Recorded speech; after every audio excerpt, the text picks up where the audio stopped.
ಹತ್ರ ನಮ್ಮ ಪಕ್ಷದ ನಾಯಕರನ್ನು ಭೇಟಿ ಮಾಡ್ತೀನಿ. ಆಮೇಲೆ ಮುಂದಿನ ಯೋಜನೆಗಳ ಬಗ್ಗೆ ಮಾಡ್ತೇವೆ. ಮಹಾತ್ಮ ಗಾಂಧಿಯವರು ಕಾಂಗ್ರೆಸ್ ಅಧಿವೇಶನದ ಅಧ್ಯಕ್ಷತೆ ವಹಿಸಿ 100 ವರ್ಷ.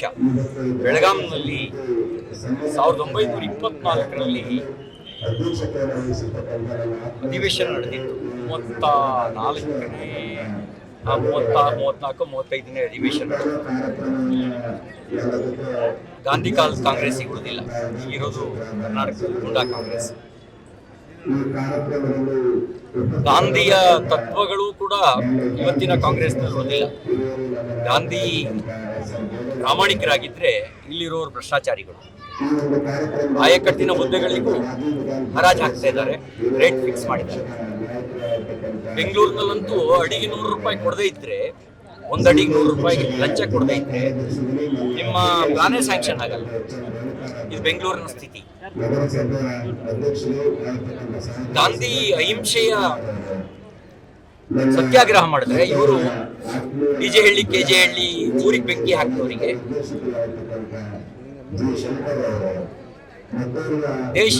ರಾಜ್ಯದ ಉದ್ದಗಲಿಕ್ಕೂ SDPI PFI ಹೆಸರಿನಲ್ಲಿ ಅಶಾಂತಿ ಹುಟ್ಟಿಸಿ ಗಲಭೆ ನಡೆಸಿದವರಿಗೆ, ಹುಬ್ಬಳ್ಳಿ ಪೊಲೀಸ್ ಸ್ಟೇಷನ್ಗೆ ಬೆಂಕಿ ಹಾಕ್ಲಿಕ್ಕೆ ಬಂದವರಿಗೆ, ಅವರ ಪರವಾಗಿ ವಕಾಲತ್ ವಹಿಸಿ ವೋಟ್ ಬ್ಯಾಂಕ್ ಮಾಡಿಕೊಂಡು ರಾಜಕಾರಣ ಮಾಡುವಂತ ಹಿಂಸಾ ಪ್ರವೃತ್ತಿಯವರಿಗೆ ಬೆಂಬಲಿಸುವಂತ ಕಾಂಗ್ರೆಸ್ ಇಲ್ಲಿರ್ತಕ್ಕಂಥದ್ದು.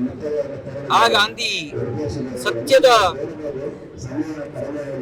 ಆಧಾರವನ್ನು ಇಟ್ಕೊಂಡು ರಾಜಕಾರಣ ಮಾಡಿದ್ರೆ ಇವರಿಗೆ ಸುಳ್ಳೆ ಆಧಾರ, ಇವರಿಗೆ ಈಗಿರೋರಿಗೆ ಸುಳ್ಳೆ ಮನದೇವರು. ನೋಡಿ, ಅಂಬೇಡ್ಕರ್ ಬಗ್ಗೆ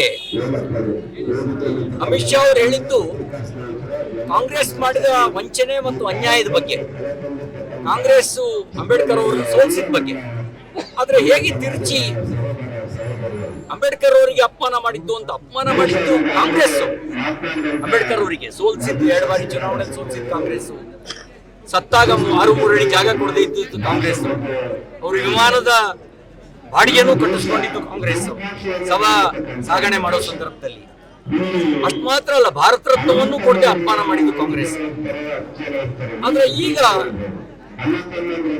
ಸತ್ಯದ ತಲೆ ಮೇಲೆ ಹೊಡೆದ ರೀತಿಯಲ್ಲಿ ಅವ್ರ ವರ್ತನೆಗಳಿವೆ. ಹಾಗಾಗಿ ಸತ್ಯಕ್ಕೂ ಕಾಂಗ್ರೆಸ್ಸಿಗೂ ಸಂಬಂಧ ಇಲ್ಲ, ಪ್ರಾಮಾಣಿಕತೆಗೂ ಕಾಂಗ್ರೆಸ್ಸಿಗೂ ಸಂಬಂಧ ಇಲ್ಲ. ಇವತ್ತೀಗ 100 ವರ್ಷಗಳ ಸಂದರ್ಭದಲ್ಲಿ ಅಧಿವೇಶನ ನಡೆಸ್ತಾ ಇದ್ದಾರೆ, ಅವಲೋಕನ ಮಾಡ್ಕೋಬೇಕು. ಅವರು ಒಗ್ಗಟ್ಟಿನಲ್ಲಿ ಬಲ ಇದೆ ಅಂದ್ರೆ ಇವರು ಒಡೆದಾಡದೊಳಗೆ ಅಧಿಕಾರ ಸಿಗುತ್ತೆ ಅಂತ ಆಲೋಚನೆ ಮಾಡೋದು.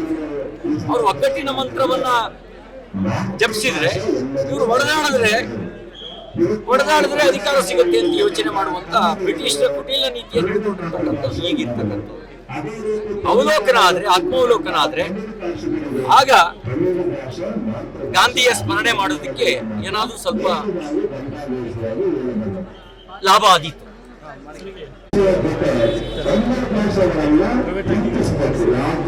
ನಾನೇಕ್ ಮಾಡಿಸ್ಲಿ? ಈಗ ನೋಡಿ, ನನ್ನ ಮೇಲೆ ಆರೋಪ ಮಾಡಿರೋದು ಮಂತ್ರಿ.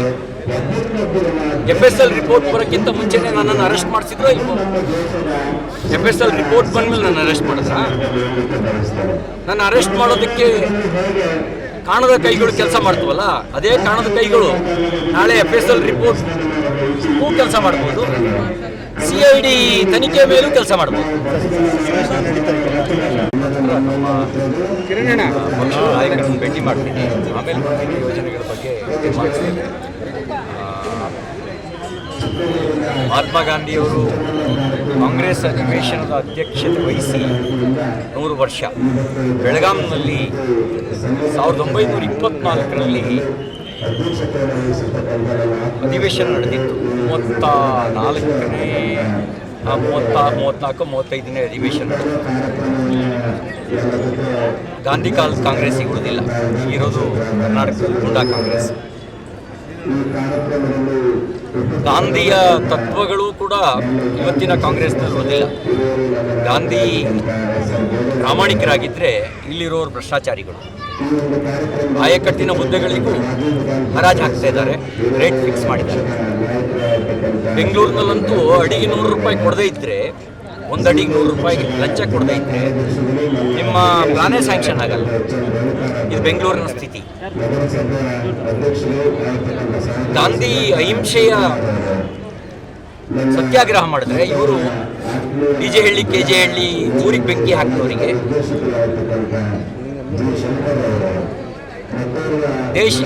ರಾಜ್ಯದ ಉದ್ದಗಲಿಕ್ಕೂ SDPI PFI ಹೆಸರಿನಲ್ಲಿ ಅಶಾಂತಿ ಹುಟ್ಟಿಸಿ ಗಲಭೆ ನಡೆಸಿದವರಿಗೆ, ಹುಬ್ಬಳ್ಳಿ ಪೊಲೀಸ್ ಸ್ಟೇಷನ್ಗೆ ಬೆಂಕಿ ಹಾಕಲಿಕ್ಕೆ ಬಂದವರಿಗೆ, ಅವರ ಪರವಾಗಿ ವಕಾಲತ್ ವಹಿಸಿ ವೋಟ್ ಬ್ಯಾಂಕ್ ಮಾಡಿಕೊಂಡು ರಾಜಕಾರಣ ಮಾಡುವಂಥ ಹಿಂಸಾ ಪ್ರವೃತ್ತಿಯವರಿಗೆ ಬೆಂಬಲಿಸುವಂಥ ಕಾಂಗ್ರೆಸ್ಸಿಗೆ ಇಲ್ಲಿರ್ತಕ್ಕಂಥದ್ದು. ಆ ಗಾಂಧಿ ಸತ್ಯದ ಆಧಾರವನ್ನು ಇಟ್ಕೊಂಡು ರಾಜಕಾರಣ ಮಾಡಿದ್ರೆ ಇವರಿಗೆ ಸುಳ್ಳೆ ಆಧಾರ, ಇವರಿಗೆ ಈಗಿರೋರಿಗೆ ಸುಳ್ಳೆ ಮನದೇವರು. ನೋಡಿ, ಅಂಬೇಡ್ಕರ್ ಅವ್ರ ಬಗ್ಗೆ ಅಮಿತ್ ಶಾ ಅವರು ಹೇಳಿದ್ದು ಕಾಂಗ್ರೆಸ್ ಮಾಡಿದ ವಂಚನೆ ಮತ್ತು ಅನ್ಯಾಯದ ಬಗ್ಗೆ, ಕಾಂಗ್ರೆಸ್ಸು ಅಂಬೇಡ್ಕರ್ ಅವರನ್ನು ಸೋಲಿಸಿದ ಬಗ್ಗೆ. ಆದರೆ ಹೇಗೆ ತಿರುಚಿ ಅಂಬೇಡ್ಕರ್ ಅವರಿಗೆ ಅಪಮಾನ ಮಾಡಿದ್ದು ಕಾಂಗ್ರೆಸ್ಸು. ಅಂಬೇಡ್ಕರ್ ಅವರಿಗೆ ಸೋಲಿಸಿದ್ದು 2 ಬಾರಿ ಚುನಾವಣೆಯಲ್ಲಿ ಸೋಲಿಸಿದ್ದು ಕಾಂಗ್ರೆಸ್ಸು. ಸತ್ತಾಗ 6 ಅಡಿ ಜಾಗ ಕೊಡದೇ ಇದ್ದದ್ದು ಕಾಂಗ್ರೆಸ್ಸು. ಅವರು ವಿಮಾನದ ಬಾಡಿಗೆನೂ ಕಟ್ಟಿಸ್ಕೊಂಡಿದ್ದು ಕಾಂಗ್ರೆಸ್ಸು ಸಭಾ ಸಾಗಣೆ ಮಾಡೋ ಸಂದರ್ಭದಲ್ಲಿ. ಅಷ್ಟು ಮಾತ್ರ ಅಲ್ಲ, ಭಾರತ ರತ್ನವನ್ನು ಕೊಡದೆ ಅಪಮಾನ ಮಾಡಿದ್ದು ಕಾಂಗ್ರೆಸ್.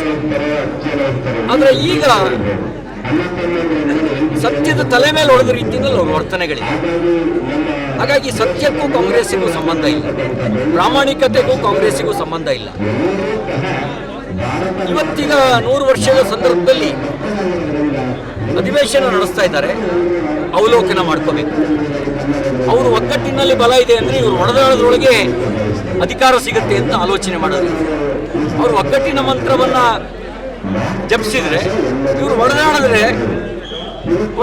ಅಧಿಕಾರ ಸಿಗುತ್ತೆ ಅಂತ ಯೋಚನೆ ಮಾಡುವಂಥ ಬ್ರಿಟಿಷರ ಕುಟಿಲ ನೀತಿಯನ್ನು ಹಿಡ್ಕೊಂಡಿರ್ತಕ್ಕಂಥದ್ದು ಈಗಿರ್ತಕ್ಕಂಥದ್ದು. ಅವಲೋಕನ ಆದರೆ, ಆತ್ಮಾವಲೋಕನ ಆದರೆ ಆಗ ಗಾಂಧಿಯ ಸ್ಮರಣೆ ಮಾಡೋದಕ್ಕೆ ಏನಾದರೂ ಸ್ವಲ್ಪ ಲಾಭ ಆದೀತು.